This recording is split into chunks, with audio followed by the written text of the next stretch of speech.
എൻ്റെ പേര് സന്ധ്യ. എറണാകുളം ജില്ലയിലാണ് വീട്. താബോറമ്മ വഴി ഈശോയിൽ നിന്ന് ലഭിച്ച അനുഭവ സാക്ഷ്യമാണ് എനിക്ക് പറയാനുള്ളത്.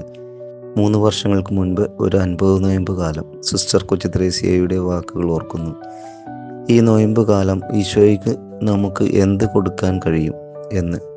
അപ്പോഴാണ് താബോറിൽ തപസ് ധ്യാനം ഉണ്ടെന്നും അടുത്ത ദിവസം തന്നെ തുടങ്ങുമെന്നും.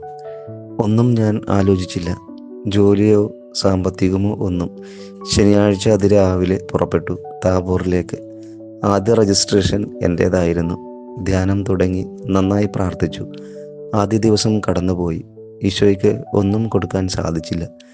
2ാം ദിവസവും അങ്ങനെ തന്നെയൊക്കെ കടന്നുപോയി. കുമ്പസാരവും കഴിഞ്ഞു. മനസ്സിൽ ഒത്തിരി വേദനയായിരുന്നു. എൻ്റെ കൈവശം ഈശോയ്ക്ക് കൊടുക്കാൻ എന്താണ് ഉള്ളത് എന്നുള്ള വേദന. 3ാം ദിവസം രാവിലെ മുതൽ കരഞ്ഞു പ്രാർത്ഥിക്കുകയായിരുന്നു. അന്ന് വൈകുന്നേരം അഭിഷേക പ്രാർത്ഥനയുടെ സമയം. വളരെ ശക്തിയായിട്ടുള്ള സ്തുതിപ്പായിരുന്നു. ഞാൻ പോലും അറിയാതെ ഉറക്കെ കരയുന്നുണ്ടായിരുന്നു. ആ സമയം എൻ്റെ ചെവിയിൽ ആരോ പറയുന്നു, മദ്യപാനമാണ് എൻ്റെ ദുശീലം എന്ന്. അതായിരുന്നു എൻ്റെ ദുശീലവും. എന്നെ ഓർത്ത് എൻ്റെ ഈശോ വേദനിച്ചിരുന്നു.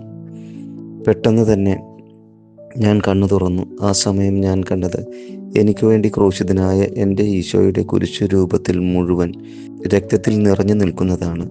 അപ്പോൾ തന്നെ ഈശോയോട് ഞാൻ പറഞ്ഞു, ഈ കാലമത്രയും എന്നെ നീ കാത്തു പരിപാലിച്ചു. എൻ്റെ ഈശോയെ, നിനക്ക് വേണ്ടി ഇന്നു മുതൽ എൻ്റെ മദ്യപാനം എന്ന ദുശീലത്തെ ഞാൻ വെറുത്തുപേക്ഷിക്കുന്നു. ഇനി ഒരിക്കലും ഞാൻ മദ്യം ഉപയോഗിക്കില്ല. ഇപ്പോൾ 3 വർഷം കഴിഞ്ഞു.